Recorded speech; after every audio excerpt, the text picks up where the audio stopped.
My geeks and peeps, my explainers and entertainers, my little oodle-ollies. Yes, I did parody off of Rebecca Parham, except I didn't. My name is Susix, and today I have some pretty special stuff. So, I've been getting back into reading physical books recently, and one of the books that I wanted to get was House of Leaves. I bought it, and it is on its way, but then I found another book called The Unfortunates by B.S. Johnson. And the gimmick about the book is that all of the chapters are separated, like physically separated. So I figured I might do a blind read-through of the first rendition, where I did not shuffle any of the chapters. Because the gimmick is that even though they're all separated, you can still read them and it's a coherent story. There's a first and last chapter that you have to read first and last, respectively. But the other 25 chapters, you can read in any order you want. You can shuffle them around, or you can read them how they are. That's what I'm going to do. I'm going to do the latter. I'm going to read them in the way that they came in the box. I already read through the introduction and stuff. I'm not going to read through that just because it's the introduction. It's not part of the actual book. So we're going to read the book. It's actually a really small book, too. But I figured if I'm going to do something like this, I might as well use my VTuber model crap. So, let's go. So the first chapter. But I know this city. This green ticket hall, the long office half rounded at its ends, the ironic clerestory, brown glazed tiles, green below, the decorative hammer beams supporting nothing above. Of course, I know the city. How did I not realize when he said, go and do city this week, that it was the city? Tony. His cheeks swallowed and collapsed around the insinuated bones. The gum shriveled, was it, or shrunken, his teeth now standing free of each other in the unnatural half-yawn of his mouth. Yes, the mouth that had been so full-fleshed, the whole face too now collapsed, derelict. The thick-framed glasses, the only constant, the mouth held open as in a controlled scream. But no sound, the head moving only slightly, the white, dried, and sticky saliva, the last secretions of those harassed glands cauterized into deficiency. His mouth closing only when he took water from a glass by his bed, the double bed, in his parents' house, bungalow. Water or lemon he had to take frequently, because of what the treatment had done to his saliva glands. How it had finished them. Him. Covered courtyard, taxis. Take the taxi. Always take a taxi in a strange city. But no, I know this city. The mind circles, at random, but does not remember. From one moment to another, other things interpose themselves, the minds. The station exit on a bridge. Yes, of course, and the blackened gantries rise like steel gibbets above the midland red wall opposite. I should turn right, towards the city center. Yes. I swear there's no page. Yes, and that pub. At one visit here, I came from the station sullen with depression, savage at myself for some reason I found it hard to define. Isolate. And went on into that path. The nearer on the corner, green glass, leaded panes, ordinary for relief, which was a green shield Worthington, as I remember. If I remember. To arrive at this place in a fit state, Tony and June's smothering my misery must have been because of her. And now I come to define it, isolate it, because of Wendy's treachery. Since we had come to the city together, perhaps the time before, perhaps the last time I had been with Wendy, that must have been it. Though certainly it was not by train. For she and I hitched the time we came together, so it must have been somewhere else. Yes, that's it. To the left here, over the bridge, the other side. There's a Chinese restaurant where the four of us went on that first occasion, or was it the first? And June told very well that perhaps apocryphal story of the woman in a Chinese restaurant who, feeling an inedible lump in her mouth, genteelly transferred it to her handkerchief, and then to her coat pocket. There had been discovered... And later, sometime later, had a call from the police wanting to know why, in the pocket of the coat she had sent to the cleaners, there had been discovered the top joint of a human little finger, and how the restaurant had nothing further to add, but they received the soup themselves in big cans from Hong Kong. And where Wendy had not liked lychees, her first taste of them, in some ways, was such a suburban innocent, Then she was saying they tasted like balls of cotton wool soaked in methylated spirit. And I, no doubt, said at the time what strange tastes she must be had to be able to recognize them as such. Or think now I must or might have said that. Now I feel no pain from her, from the memories of Wendy in this city. No need now to drink and relieve that bitter depression. No, drink for fun, because I like the taste. On this occasion, in this same city that I know. Time? 12:15. Nearly 2 hours to kill to have lunch. Rather, before I need to think of work or of going on, wander off, and then right from the station. Signed to Castle Boulevard. Yes, that's right. I remember now. They call streets boulevards in this city. They call streets boulevards in the city. Some streets, that is. The university is on another of them. University Boulevard, logically. And yes, there's a castle here, of course, of a kind. There, up on its stump of a rock, sandstone, as I remember, pale yellow, friable, the pub at its foot with some rooms carved out of the solid rock. It is that soft, and other caves, dwellings which were used until comparatively recently, until the early 1800s. Did Tony tell me he had a great mind for such historical trivia? Is that the right word? No, nor is detail. Trivia to me, perhaps, to him important, or worth talking about. If that is important, which I doubt, to me, but he had a great mind for such detail. It crowded his mind like documents in the public records office. There, a good image, perhaps easy, but it was even something like as efficient, tidy in his mind, not as mind is. Random, the circuit breakers falling at hazard, tripped equally by association and non-association, repetition, while for him it flowed regularly, pointedly phrased, constantly at a high constant, knowledge, learning, information, perhaps slowly, some. But how he embraced conversation. Think of an image. No, my visits here were long talks, broken only partly by eating. What a generalization there. More talk on this part than mine. Far more.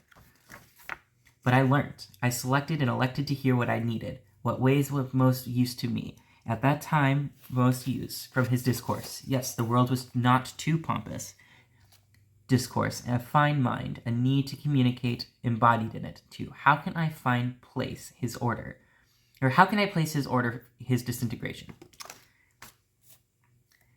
Then they had moved to a house of their own, had resolutely preserved the hope that it was going to be all right in the end, that nothing should interfere with their original plan, which was a university job, a family, a home, in whatever order. Now they had all three.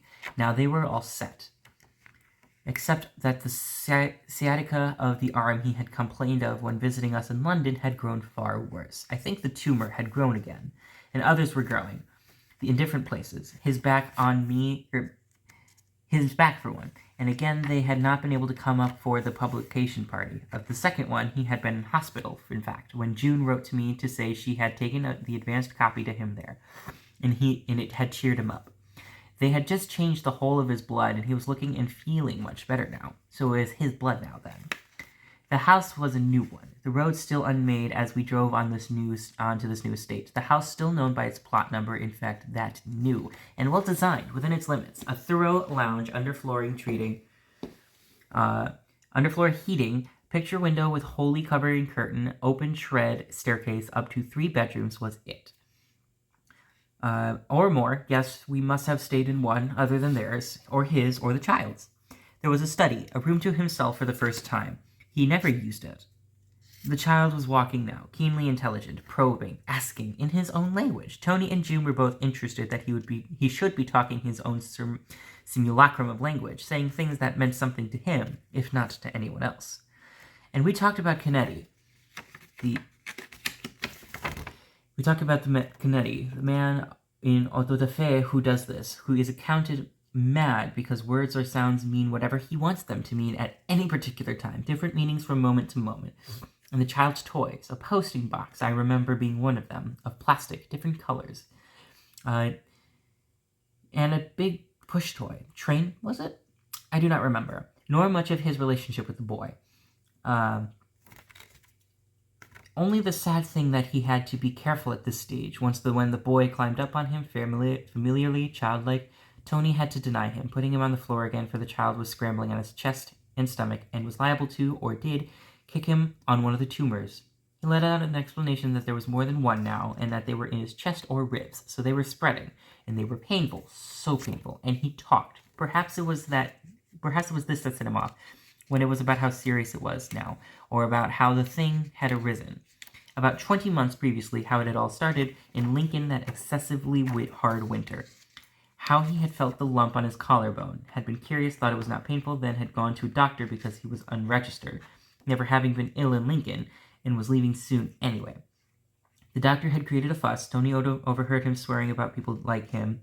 The door was open to his nurse or receptionist. No doubt he was overworked, so when he came to see me, he was angry towards this nuisance of a patient already. And Tony said the examination was perfunctory, and the diagnosis was that the lump was merely a little bit of fatty tissue which would go out as quickly as it came. But it did not. Had gone on growing. When he eventually went to another doctor, it was a month later in Chester. He had been so busy and tired out with looking for somewhere for them all to live when he was in digs himself. And he had grown larger, rapidly, and this doctor, the new one, knew bloody well what it was. At once was astonished that it had grown so quickly. Sent him to a hospital at once. They, too, had never, he said, known a tumor to grow so fast. And I clinically noted that yet again, everything to do with him he believed to be the biggest, the most important, unique. And he ended tritely, with a warning, saying that if ever I myself had a lump which grew, or any lump, to go to a doctor straight away, not worry about overworking him, and not to hope, not to imagine it would go away of its own accord, for speed is of the essence. He said the cliche, even a few hours apparently, and it might be too late. For the first time, he looked really ill. There were outward physical signs of it. He looked different, not himself, worse. His face appeared dry, the skin as if carelessly powdered. In places, his hair had grown suddenly thinner. There was a dandruff in great yellow-gray flakes, and his teeth were slightly more noticeable, for he had lost weight, a stone or more. His breathing, too, was affected. There were now great pauses in his conversation as he sighed to the limit of his lungs, unnatural pauses, unsyntactical, which gave his words curious emphases and dramatizations. Bathos, together with those other pauses when he had to take a drink to moisten his mouth, manually to perform the saliva glade's function. It is difficult to think of these things without terror. The pity is so easy to feel, easy to contain, but so useless. It is difficult to think of these things without terror. Oh, I just read that. The shake in the voice, which was not there before. This was when there was nothing but hope of a miracle. That's bloody funny. A breakthrough, then left. They had, I think, done all they could for him, such as it was, and it had not been enough. June had first known of it when he had wrung her from Chester, or wherever, to say he had gone into a hospital up there for an examination, a biopsy. At one point, June and Ginny went out for shopping down to the village near which this new estate was being built, and left Tony and me alone. Perhaps they took the child as well. Perhaps he was asleep. But Tony and I talked seriously, sadly, about these things, about as well as the opposition of the families of the girls we had married. To our marrying them, perhaps this was common. Universal, even. There was, I remember, great comfort for me what he said, as meaning I was not alone in finding this opposition. This is banal. What did he actually say? Remember him on the newly sown front lawn. Earth it appeared as just then, with lines of some sort. What were they? Not turves. Perhaps earth, just to cover the builder's rubble. I don't know. I cannot think. It is so difficult. His stooping movement so circumscribed, as he bent to remove something, a stone, perhaps, from that embryo lawn. The back garden was much as the builders had left it. Coarse grass, rubble, bits. Tony and June had not yet had time to do anything with it. What would they have done with it? The boy liked to play there, enjoying running out when it's not raining, and it rained a lot on that visit. It was, yes, September, but very dull, overcast towards the end. Already, it was autumn. The boy would play out in the back garden in the sou'wester and yellow oilskins, little ones, curious games, tasks, apparently of his own devising, on his own, with a climbing frame, tents of carpets, old carpets, bricks, things, chattering to himself in that tongue. Someone said it must have been June, that there were times when Tony broke down. knew and said he would never live to see the boy grow up. I fail to remember. The mind has fuses. At some point they asked me to be a kind of secular godfather to the boy. Asking not quite apologetically, but certainly making it clear I was not expected to be a godfather in any sense. I disapproved of by undertaking to bring the boy up as Christian or whatever the myth is. To which I hurriedly agree, sadly, not wanting to discuss it, but seeing in the future the boy coming to me for a job. A reference, advice perhaps, yes, in the long future. Just in case anything does happen to Tony, they said. He said, she said, no doubt offhandedly. At some point he told me more of the first period in hospital, at the radioactivity or radiotherapy unit, on that airfield, particularly that there was a predatory priest, Arcee, I think, who had preyed on Tony and on others. Not so much on Tony, for he could withstand it, but certainly the man had put pressure on him to declare a faith, which Tony could not, in all honesty, do. Of course, not having that sort of faith, I do not remember the details, but it was so odious as I remember the cleric's approach, carrion eater. In bed, he spent a lot of time in bed. Now, he had a transistor radio, a recent acquisition. Someone had given it to him, or they had bought it for this special purpose. To take him out of himself, to take his mind off it, when it went everywhere with him, carried if it was not pocket-sized. He had it on the bed, toyed with it, and when he was sitting downstairs, too.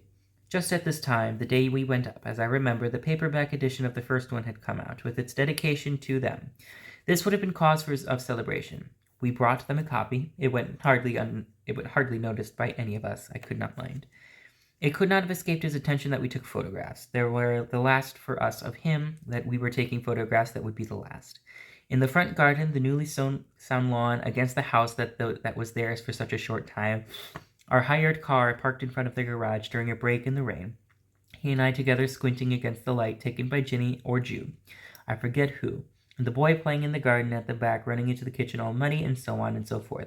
The phrase he was also saying right to the end, to my end at least, for I introduced it to him as a new mechanical toy, a miniature tape recorder that I had bought for recording interviews, for journalism. I was and affected to want his opinion, his knowledge about an article I was then trying to write, seeking to prove the effects of bad planning and architecture on people, that housewives in suburban estates were being driven mad by tedium, loneliness during the day, that there would be an explosion sooner or later, which he agreed with, described his childhood aspects of it, in Ewell, I suppose, as being like this, sensory memories of walking seemingly immense distances on hot days, on hard pavements, with never the chance of escaping into a cafe, or even into the shade of trees. No relief, the deserts of certain suburbs, but I could never prove it. Housewives I interviewed on new town estates said they were too busy to be bored. I had to abandon the article. His hands on the sheets, the cliché, thinner, white, but they do seem different. Hands, forearms of a patient. Perhaps it is the way the pillows take the weight of the shoulders. The muscle of the arms are relaxed in some way, perhaps. His fingers tampering with the mic, and he kept switching it off. Perhaps it was too much for him. The thought I won't be here. Perhaps he had thought this inside him insistently by now. All hope gone, saying I won't be here to see this or that or whatever, even to see this article we were talking about. Perhaps I was too ghoulish in wanting to have his voice. The reason I had brought the recorder, though I did genuinely want his help with the article too. Ghoulish, but not now. No, I have the man's voice still, the shake in it that was not there before, the sippings, the pauses, the long sighs, I remember so clearly. Have played it enough times, his voice on the last vestiges of it. It's not that a new slur too, but his voice I still have. Yes, and what he said, what he was.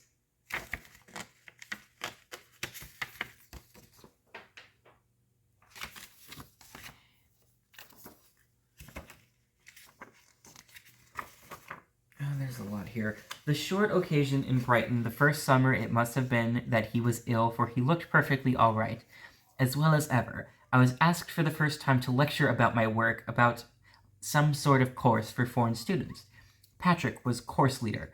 As he liked to write it, had 2 or 3 graduate dollies and undergraduates to lead, and had a house in Brighton. I told Tony I was coming down. We met, heard my lecture, most of which were ideas which we had discussed, fought over for years, Um, fought over for years. We discussed, fought over them again for the benefit of the students. I hope they benefited. Patrick joined in. It was good. Or it was probably a bit over their heads. Their English was not too good. As I remember, but we enjoyed it. I stayed the night, made a visit of it at Patrick's suggestion. At some point, Tony, Patrick, and I played cricket. Makeshift cricket in the garden. It had a small garden, overgrown shrubs, lawn good though. The house, it was in the Hove rather than in Brighton, but I remember that. I remember that house. Patrick took photographs. What did we use for wickets? A bat? Patrick must have provided these. I cannot think that either Tony and I went prepared to play garden cricket on this occasion. Tony did come to lunch, yes. So that was, I think, sure, but not June. She was busy. I cannot be sure. And after the lecture, we went to play miniature golf. On the front, a sporting day out from London for me, obviously. Some of the students came too to play golf. Afterwards, we went to a pub on the front, several of us drinking. Tony and Patrick and June as well. Yes, she must have joined us. Then in the evening, and some of the students too. Blonde Scandinavians. Handsome women. Yet I could see he was very ill at ease. In his mind, he no longer concentrated on ideas, thoughts, arguments with the same dedication. Southwell. The chapter house. The delicate, convoluted carving of the capitals, foliage is it, yes, leaves, the book, The Leaves of Southwell. Now I think of it, though I did not know of it at the time, but June did. She knew the cathedral was important for at least that was perhaps the main reason why we visited it. When was it? Fairly late in our friendship? For I had by then begun to take a great deal of interest in architecture. At about the same time they moved to Lincoln, but now, how could it be? For they had the car. We went by car, their blue little Austin, which I had picked up for them. Yes, how the mind arranges itself, tries to sort things into orders, is perturbed if things are not sorted or are not in the right order, nags away. Southwell said to June it was a useful place to bring children to show them differences, for that nave was Norman, the choir E.E., and the chapter house octagonal. Best of all was December. The carving I was marvelously impressed with, appropriately, from a technical point of view, the depth cut under the leaves at such angles, but did not see the point of representing natural things thus. Why? It is all kind of truth, with things being what they are, and so on and so forth. There was some good carving, too, on their choir screen, in a stone more translucent than that in the chapter house, which I enjoyed more on my own, for we had split up, all three of us, to go separate ways, and the stink of such dead places. The car was parked outside, was it? Did I drive there, or with Tony, still a learner then? It does not matter. Certainly I remember a bookshop, and going into it, perhaps I bought The Leaves of Southwell there. It seems most likely, for I certainly have a copy. I rather think that they were at Lincoln then, but had come over because they had to pick up the car from June's father, living in a village outside. But what was I doing there? I never stayed at Lincoln, nor at the father's, so either I came up for the day. No, it was evening when we picked up the car, or they were still here in the city. But the car was certainly at the father's, for it was he who had found for them. At his local garage, I think. Knew that it was in good condition, was worth buying, but why did they want me to pick it up? Neither of them had a license at the time, but Tony was learning, was competent enough to get it back to their house as soon as possible here, I suppose, wanting to own it. In fact, I know the feeling. This one was an Austin, pale blue, a pastel shade, but it was not their choice, merely what was available. For some reason, they had to live with it. Can't remember the model, what it was, but see it clearly, dumpy, solid poster blue. After we were, June's father told me about the main road junction onto a bypass of this village, perhaps over-anxiously warned me. I don't know, perhaps his was a proper concern. I don't know. After we were well away from the village, they were guiding me on a ride, a journey. Tony took over, drove well enough. All he needed was experience. He passed his test not so very long after this. The mining villages around the city, I had not seen them before this first journey in their car. The fields around, just fields, no slag heaps that I remember, and suddenly the great wheels of the pit head on the skyline round a bend, classically as if not industrial, Not black country visual cliches. We had a drink in a pub somewhere near a new bridge on the way back. It was dark by then. That was summer. And in the car park there was some incident. I think someone was backing into Tony's path, and he kept going. They both kept going, and I was supposed to be the one looking out for a learner. But I could not reach the brake as it was the other side of Tony, farther from me. And all I could do was to push the horn button, to touch the horn ring. Did it have one? That model. And the other man stopped in time. Where are we? We're at 25 and a half minutes. So that's 1, 2, 3, 4, 5. 5 separated sections of the book so far. Technically 4 because I did pick up the introduction. So you can't see it. So far this is pretty interesting. Pretty interesting. If you hear me emphasize words like I just did, it's because in the book there is literally, like, right now, time! It's after 2. I must get to the ground then. Like, there's a pause. There's, like, a whole section of words that's, like... Anyway, time. It's after 2. I must get to the ground then. How my mind has been taken off. Now, how to get to the ground? Yes, always take a taxi in a strange city. No, not that again. In any case, I have not seen any taxis here except at the station, and that's a long way away. But I did see buses and boards up for the ground at the Council House Square. Yes, and I ought to be able to find my way back there. Yes, down there, through this alley or crack, as some would call it, a paved alleyway. Wet. It must have rained while I was having lunch, slightly, or they have washed it down. No, what irrelevant absurdities I find myself thinking, just the pavement is wet. I must take appropriative care not to slip as I descend past shoppers still at it. This is their great day, of course. Wives and daughters arm in arm after cam and knickers matching, no doubt. Twin sets similar gallivanting.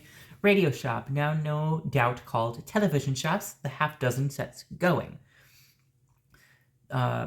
Different programs, show jumping and swimming, those apologies for sport on television, while the only sport most people want to watch is soccer. The only real sport, the best, the pathetic ends they go to on Saturday afternoons to cover up the fact that they are not showing football. Downhill, this must lead to the square. I remember this big furniture's. Yes, it lies directly the other side. A whole block. Follow it around and follow it around to the front. These curved windows were modern, now seem dated, but there are no reflections. Still, they take up space. A 4 feet wide strip round the perimeter of your showroom. That much out of your floor area, selling floor area too. Can we afford it? Not that the sort of stuff they stock needs selling. Anyway, it is that kind which is so presented that it appears to offer a complete range of choice. Indeed, I should not be surprised if there were to be notices inside claiming something to that effect, if not for the whole country, perhaps the biggest range. Most complete choice in the Midlands, certainly in this city, so that almost all couples come in here looking for their bedroom suite. Their sofa and easy chairs, their carpets, and kitchen cabinets will feel what they see does not indeed represent all that there is to choose from, and therefore limit the area of their own choosing merely to color and price the simple availability. Then they wonder at the ordinariness, the sameness, the dissatisfaction, the vaguely feel. The resentment at each installment payment for 30 months or more, a weekly reminder of the moment of non-choice. Am I too cynical? And besides, how do I know any of those things? I do not. Yes, turning the corner across the square, a queue not too long, moving all the time, too. They have it well organized, a queue, too, of buses and trolleys as well. Good. Perhaps I shall have the trolley ride I promised myself this morning, if it so happens that I am at the head of the queue when a trolley is there. There I wait for one. Would the people behind complain at my delaying? Why should they? One person would arrive there sooner in my positive place. Could I face such anger anyway? Would it be worth it? The trouble, the possible embarrassment. Buy a paper, yes, football paper. City will have to pull out all the stops today to be united, but there are star-studded forward line containing no less than 3 internationals. But provided City's first has his shooting boots on, it may well be that the local lads will show last year's league's runner-ups a thing or two before their own loyal crowd at home park this afternoon. Yes, indeed, the Christ I don't have to write that sort of preliminary, speculative, meaningless crap. Just my own kind of crap. Any team changes, that's the important thing. No, doesn't say here. United's team picks itself for no one's injured, and there were no reports of unfitted in midweek. No lead of any kind here. I shall have to rely on the match to spark something off or not spark something off, as the case may be. It begins to rain like an extension of the air, wet air, not falling as drops in material terms. That is, in drops one would call drops, but a fine air mist of wetness, of rain, that makes me blink, that just depresses me one stage further, that does not soak or give me cause to feel abandoned. Does it? These men on their way to football, they are the same in any city, seem so. Generalizations are useless. And on their way to any match, their raincoats, their favors, in some cases, the real fan does not need to show his favor by favors, but by his fervor, and so on. The feeling in the heart for his team, the one team. No, it does not matter. I'll take the bus as it comes. Fail to get that trolley by 20 places at least. Never mind, forego the trolley. The next two buses are, as it happens, as far as I can see. There might be a miracle, a trolley might come next, or a surprise, but no, I do not believe in that kind of miracle or surprise any longer. It is simply not. It does not matter. Here's the bus. At least it'll be out of the rain. On the bus for as long as it takes. How long does it take? In this way, I get inside seat, near the window. The seats are different from London buses, of course, and the sound the engine makes earthier, the shudder of the diesel throughout the whole frame. 4p to the ground. The conductor with a roll of 4-penny tickets, little square tickets that have on these buses in the city. Keep it, yes. When anyone wants anything other than a 4-penny, it puts him out. The conductor, a Pakistani in the city, quite throws him, for he could not be wanting to go to football. These are football specials, it says so on the front. A widening of the street, a public place, trolley buses, wires for a false ceiling, traffic islands with public flower beds, men walking in that set purposefully way they have when going to a match. So we must be near. It's within walking distance then. Now, not a very long journey. Could have walked it, yes. Could have seen more to remind me. Across the bridge to the ground, the buses stop this side for some reason, anti-congestion perhaps. We flow across the bridge towards the ground, our piece hurried, urgent for some reason, our flow tied mass as we go past the buttresses of the bridge. In the eddy of each one a seller, the programmers, of favors, of newspapers. There's the towers. You see them so often now of recent years that they have come to mean a football ground of the skyline. The floodlight towers, stark scaffolds, light holders, functional, a new feature since my father's time. Then there were no floodlit matches. All games took place in daylight. The winter Sunday afternoon kickoffs used to be at 2:15, which meant an early lunch for us, or no lunch if he was working Saturday mornings. Taking sandwiches to the match and eating them there. The inevitable comic gauntlet I have to run outside grounds. The photos of my colleagues on their billboards, the top pop ones even having a man to hold them aloft on a pole. Their smooth grins, crinkling hair, why it is most of them, or a significant portion, seem to look alike. The heavy mob, armed to the teeth with color and mixed metaphors, ready to defend their principles to the death, as long as they do not conflict with their financial interests.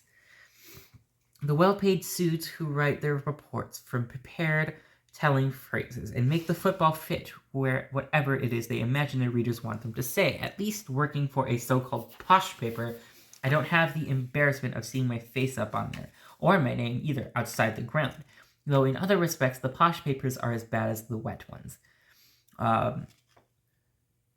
Or even worse, in their unenlightened treatment of those who work for them, the standards, which mere readers do not know about, cannot know of. Or am I envious of these household names, the heavy mob? And I know how they earn that, the bastards, the heavy mob. When I shall see as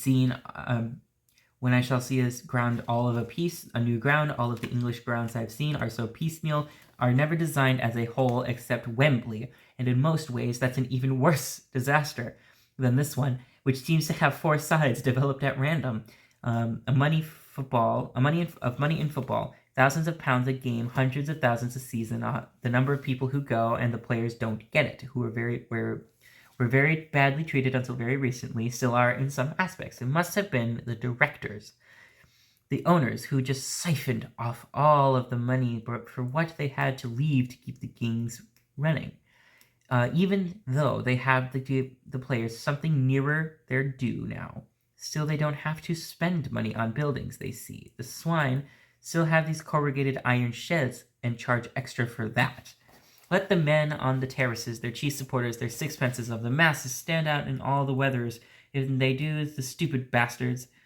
Yet these buildings show them up for what they are. The directors and profiteers of the club, there is yet honesty in this. The buildings proclaim they are just cheap jacks, charlatans, who might as if pack their bags overnight and leave, because in the buildings they could be leaving behind the very minimum that could possibly be left, which does corrode, disintegrate, rot to pieces every few years. So this ground, the usual mess of badly shuttered concrete, badly finished, the scruffy collection of huts, which are turnstiles, flattened-backed, stand beyond them, the unpleasantness of this brick in such a circumstance.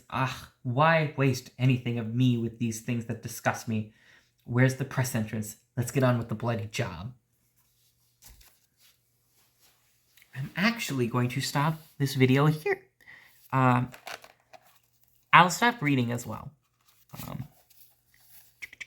But so far, really, really interesting. I do very much like this. I think it's really good. It's been a while since I physically read a physical book like this either. So we'll get into that. We'll probably get into that soon too. But I will definitely be keeping up with this book for a little bit. I probably won't do a part 2 because I'm planning on bringing this into work tonight so I can see, and then I'll probably be reading it, forgetting that I have to make a video, so I probably won't make another video in the first place. But this is great so far. I do highly recommend this book. It is ergodic literature, in which, in this case, like I mentioned at the beginning, each of the chapters are physically separated and they are not bound in a single large book. However, that does not mean that it is not linear to an extent. Like I said, there's a chapter called First and a chapter called Last, and you are expected to read the first chapter first and the last chapter last, respectively. The other 25 in the middle, you can read however you want. I do highly recommend it. It's The Unfortunates by B.S. Johnson. Toodaloo.